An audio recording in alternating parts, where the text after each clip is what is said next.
এভাবে গোড়ালি দুইটাকে একসঙ্গে রাখবো, রেখে হাঁটু থেকে ভাঁজ করে আস্তে আস্তে গোড়ালির উপরে বসার চেষ্টা করব।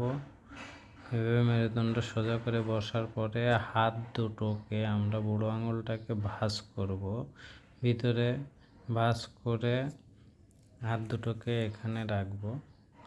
রাখার পরে আস্তে আস্তে মেরুদণ্ড ভাঁজ করব এবং নিঃশ্বাস ছেড়ে এভাবে আমরা মোটামুটি 1 থেকে 10 পর্যন্ত কাউন্ট করব।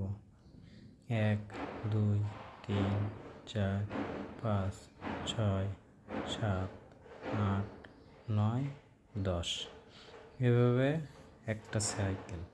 একটা সাইকেল হওয়ার পরে আবার আমরা সোজা উঠে